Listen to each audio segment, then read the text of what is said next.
So picture a piece of parchment, right?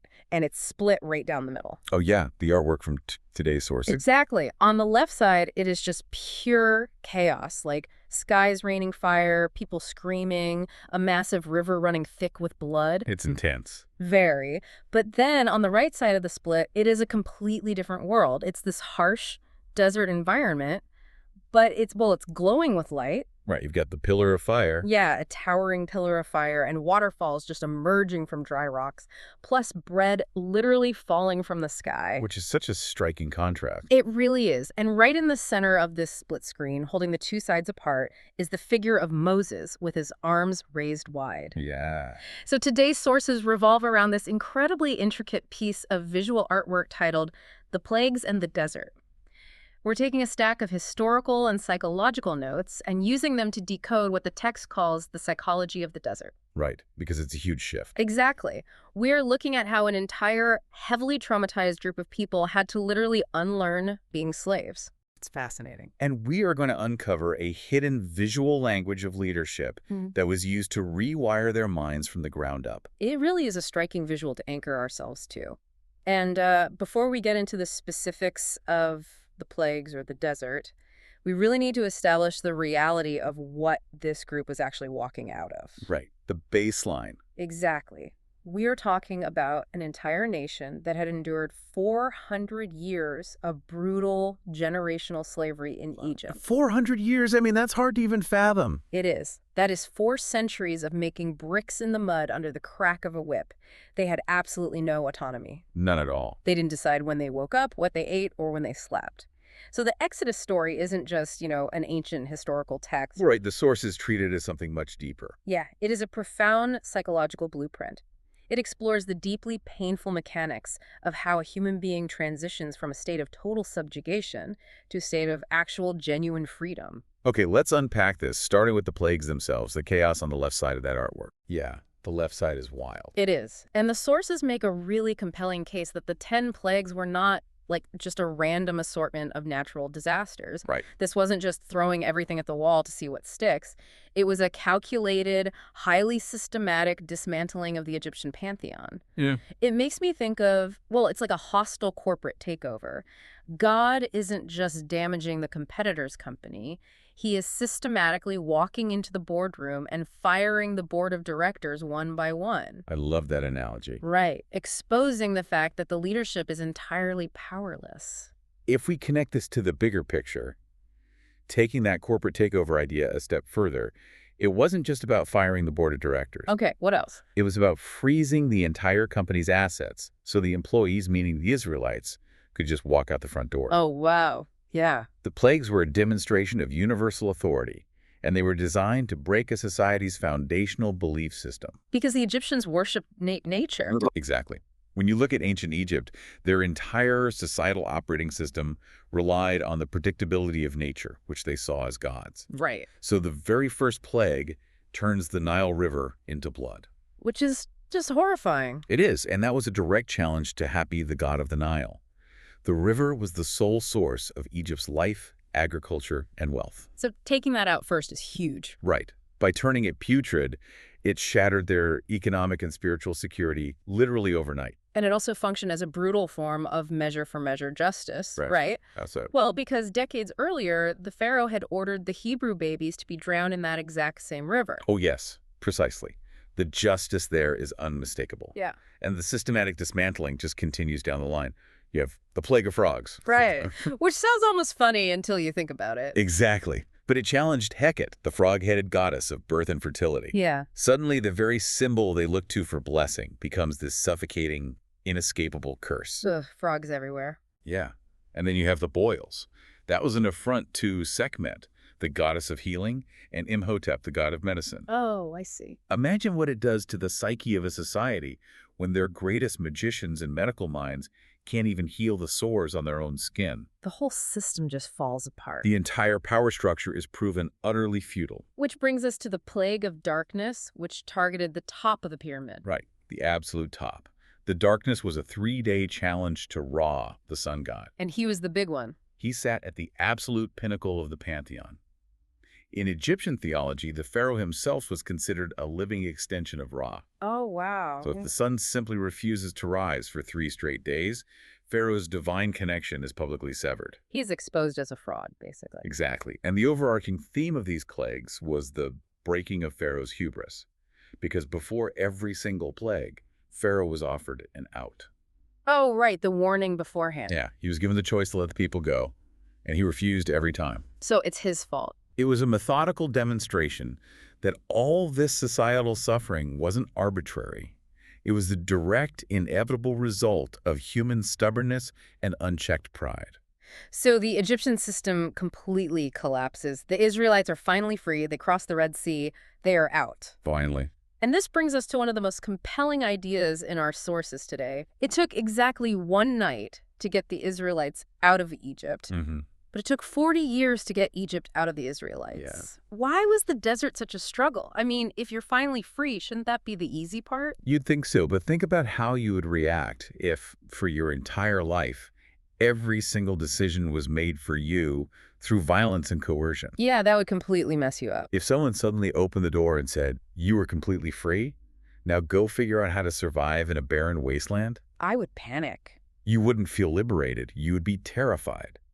The desert wasn't just a geographical space to cross. It was a classroom. A really harsh classroom. Right. When they walked out of Egypt, their physical bodies were free, but their neurology was still entirely conditioned by trauma. So they were still mentally trapped. They possessed what the sources call a slave mindset. That means they operated purely on scarcity, on constant fear, and on a total dependence on a master to dictate their reality. Which makes sense given what they went through. Exactly.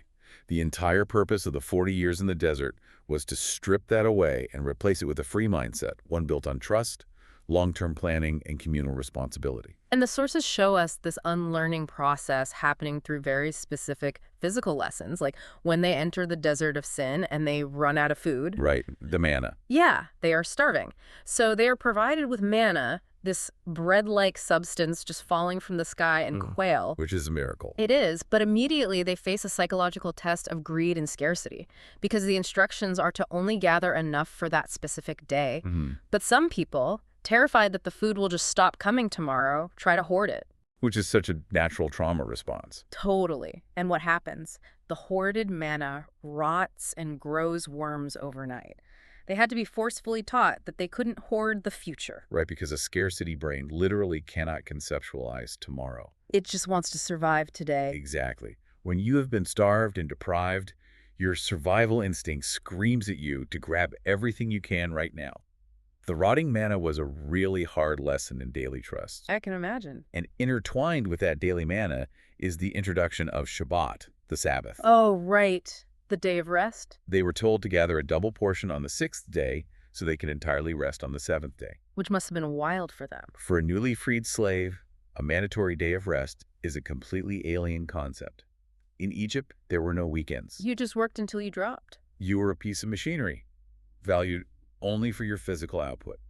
So the Sabbath taught them that rest is an inherent gift of freedom. That's beautiful, actually. They had to learn that they were human beings with intrinsic dignity, not just labor-producing units. And the lessons weren't just about individual dignity either. They had to learn how to exist as a society. Yes, the communal aspect. Like when they reach a place called Rephidim, they are unexpectedly attacked by a nomadic tribe called the Amalekites. That was a huge turning point. Right, because up until that moment, the Israelites had essentially been a massive crowd of isolated, traumatized individuals just running away from something. Every man for himself, basically. But at Rephidim, they had to turn, stand, and fight together. They had to actively protect the person standing next to them. It forced them to unite. It was the messy, violent birth of unity.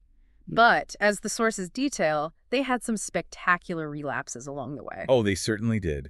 And this raises an important question about human nature and how we process fear. Like the golden calf. The most famous relapse, yes.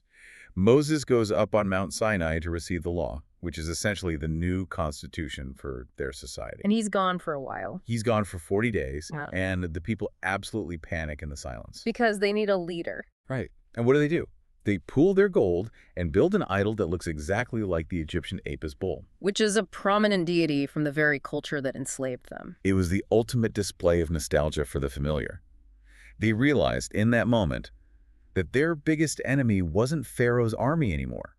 It was their own internal terror. Wow. The second their new freedom felt unmoored or uncomfortable, they desperately wanted to return to what they knew. I have to pause on that because reading it from a modern perspective, it just feels baffling. It really I does. mean, they had literally experienced seas parting, food falling from the clouds, water bursting from solid rock. Constant miracles. Yet they kept complaining, longing for the flesh pots of Egypt, romanticizing the exact place that tortured them. It's cognitive dissonance. And then later on, when they send 12 spies into the promised land at Kadesh Barnea to scope it out, 10 of the spies come back, completely defeated. The grasshopper complex. Yes. Yeah. Saying, the people there are giants, and we look like grasshoppers in our own eyes. They were free, but they still viewed themselves as helpless victims. Why do we humans romanticize the very things that enslave us the moment freedom gets difficult? It's a very common, very profound psychological defense mechanism. Really? Yeah. For a slave, the master is cruel and abusive, but the master is also predictable. Oh, right. You know the rules. You know exactly what the rules are. You know where your next meal is coming from, even if you have to endure beatings to get it. It's a twisted kind of safety. Exactly. Freedom, by its very definition, is unpredictable. It requires taking total ownership of your own survival, your own choices, and your own future. And that's heavy. For someone who has never been allowed to make a choice, that responsibility is crushing. It's paralyzing. So that's why they wanted to go back. That is exactly why the desert journey had to take 40 years. They entered as traumatized slaves, and they had to stay in that harsh environment until that older generation passed on. Oh, wow. The whole generation. Yes, and a new generation, one that had only ever known the open air of the desert, was ready to actually take ownership of their destiny. That terror of taking ownership of their own survival explains exactly why the challenges in the desert had to look the way they did. What do you mean? Well, if we look back at that split-screen artwork we started with, the sources point out an incredible structural symmetry. The mirrors, yes. The events in the desert weren't just random survival tests.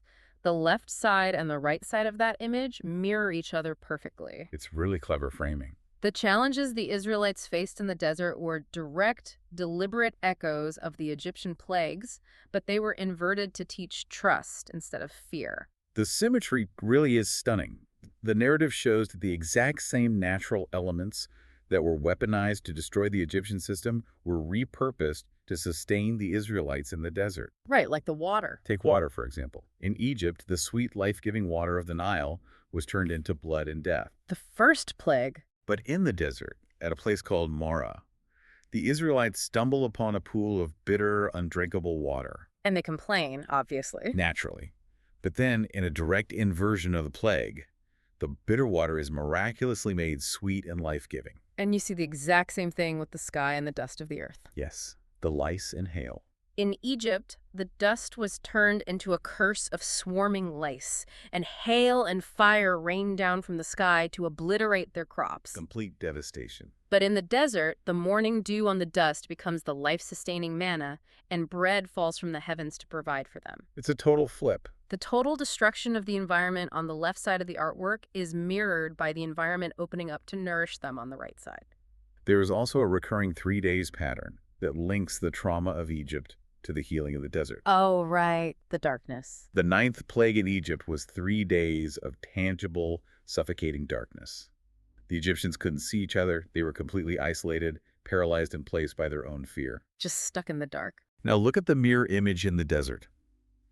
Right after they cross the Red Sea and celebrate their freedom, the Israelites immediately have to march for exactly 3 days into the wilderness of Shur. And they have absolutely no water. Terrified they're going to die of thirst. So you have 3 days of sitting paralyzed in the dark in Egypt, contrasting with 3 days of desperate, fearful marching in the desert. Exactly. Both were 3-day trials where they were forced to face a total lack of resources. Right. But in the desert, that internal darkness and that fear of being abandoned is eventually countered by the pillar of fire. That divine light. A literal divine light that guided them and provided a comforting presence every single night. If you look at the bottom of the artwork in our sources, it captures this dichotomy beautifully. Oh, with the symbols. Yeah, you see the symbols of the plagues, the blood, the frog, the lice. And right above those symbols is a Latin inscription, Pax Singura Sine Feli. which translates to pure peace without bitterness. It's perfect. It's such a poetic summary of the entire process, echoing the sweetening of those bitter waters at Mara. Hmm. Here's where it gets really interesting for me, though. The ultimate plague in Egypt, the devastating 10th plague, was the death of the firstborn. The worst one of all. It was the ultimate loss of a society's future. How is that mirrored in the desert? It's inverted. Right. The text says they are commanded to consecrate or dedicate all of their firstborn children. They take a legacy of death and completely transform it into a legacy of service and spiritual life. It represents the ultimate inversion of trauma. The very thing that caused the deepest, most unspeakable wound in Egypt is transformed into the symbol of their highest calling and freedom. That is just incredible. But we have to remember the audience here. To get a population of traumatized, illiterate former slaves to internalize these complex psychological inversions, you needed more than just speeches. Right, you can't just give them a lecture. You couldn't just explain it to them. Yeah. They needed a physical anchor to make it real. Which brings us to the visual language of leadership we mentioned at the start. Moses. Yeah, I noticed in the notes that Moses is almost never just speaking. He is always doing something highly physical with his body. He's constantly in motion. He strikes a rock, he stretches out his staff over the sea, he bows down to the ground, he lifts his hands high in the air during the battle with the Amalekites. What's fascinating here is the absolute necessity of what the sources call a physical liturgy. A physical liturgy. A liturgy is just a structured set of actions or rituals that carry a deeper spiritual or psychological meaning. You have to put yourself in their shoes. Okay. This was a highly site-based culture. For 4 centuries, the only way they knew an order was being given or that something significant was happening was by responding to the visible, violent swing of a taskmaster's whip. So physical cues were everything. Their brains were hardwired to respond to physical cues of domination and pain. Moses had to systematically replace the language of the whip with a completely new visual language. Like his use of the staff. In Egypt, the pharaohs and the magicians carried scepters and wands. Those were symbols of striking down, of exerting violent power over someone. Domination. But Moses uses a shepherd's staff. A shepherd's staff is a tool for pointing the way, for guiding and providing for a flock. Yes, the rejection of the magician's wand in favor of the shepherd's staff is a vital piece of this new language. It changes the whole dynamic. Every single time Moses raised that wooden staff, he was physically reminding them, you are no longer slaves cowering before a dictator. You are now the flock of a shepherd. Wow. He was physically acting out the mechanics of the miracles so their traumatized nervous systems could feel what their conscious minds couldn't yet grasp. Like at the Red Sea. When he stood at the edge of the Red Sea and stretched his staff out over the water, he was physically showing them that he was opening a door where their eyes only saw an impassable wall. So what does this all mean? I have to be honest, when I first read about Moses constantly needing to use the staff or his hands to make things happen, my initial thought was, does this make the divine power seem a bit weak? Right, like it needs a prop. Like it's dependent on a magic wand to actually get things done. But the sources provided this brilliant analogy that completely shifted how I view it. A copper wire. Yeah. The text says to think of the divine power as electricity. And Moses is just the copper wire. I love that. The stretching out of his hand or the raising of the staff isn't because the power needs the stick to work. It's a mechanism to ground the invisible power into the physical world so that a group of people who only believe what they can see can actually witness it happening. I think the copper wire analogy is the perfect way to understand his role. Moses is the conduit. Yeah. And if you look closely at the specific physical alphabet Moses was using, it was the ultimate intentional unlearning of the whip. How so? Think about the posture of slavery. When a taskmaster strikes a slave, the motion of the whip is downward. Oh. The slave's defensive reaction is to crouch. Their eyes are constantly forced down to the dirt, to the mud they're using to make bricks. It's a shrinking posture. It is a posture of submission and smallness. Mm. But look at Moses' gestures throughout the desert. Raising his hands to the sky for manna. Yes.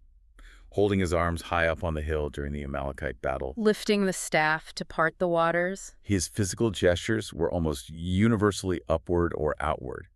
He was literally physically retraining the eyes of an entire nation of slaves to look at the horizon and to look to the heavens instead of staring at the dirt at their feet. He was a human signpost. Exactly. And the sources talk about this profound idea of an undiscovered geometry in his movements. I found that part fascinating. Because Moses' body was constantly creating angles that communicated safety and structure. A vertical staff connecting the earth to the sky.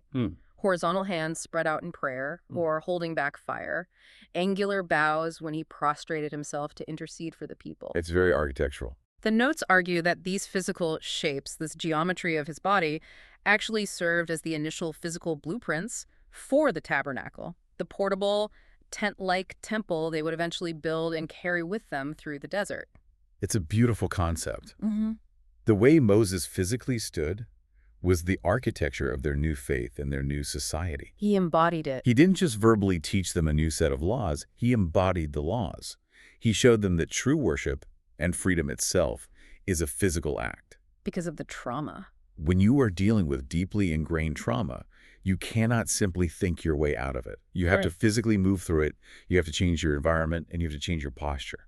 This has been such a rich journey through these sources. We've gone from a psychological breakdown of Egyptian hubris and the calculated takedown of their belief system straight into the harsh but absolutely necessary classroom of the desert. It's a lot to process. We've mapped out the mirror justice, how the plagues of destruction were perfectly inverted into miracles of provision. And we've arrived at Moses literally, physically embodying the architecture of a new, free society with the geometry of his own body. It is a massive generational transformation. And I think it leaves us with something very visceral to consider about our own lives and our own habits today. Oh, definitely. We spent a lot of time analyzing Moses' undiscovered geometry and his physical liturgy. If a leader's physical posture, standing tall, looking upward, reaching outward, could literally help rewire the minds of an entire enslaved nation, what does our own daily physical posture say about us? That's a great question. In our modern era, we are constantly hunched over screens. Our shoulders are perpetually rolled forward. Our necks are bent. Our eyes are staring down at the devices in our hands. I am literally doing that right now. Are we quite literally, subconsciously adopting the physical posture of a slave? And what would happen to our own minds, to our own sense of agency and freedom, if we started intentionally changing our geometry? What if we made the choice to start looking upward and outward, to build our own internal architecture of freedom? That is a question that is going to stick with me for a long time. Next time you catch yourself staring down at the dirt or hunched over your screen, remember the psychology of the desert. Remember to change your geometry. Look upward. Thank you so much for coming along on this deep dive with us today. Keep looking to the horizon, and we will catch you next time.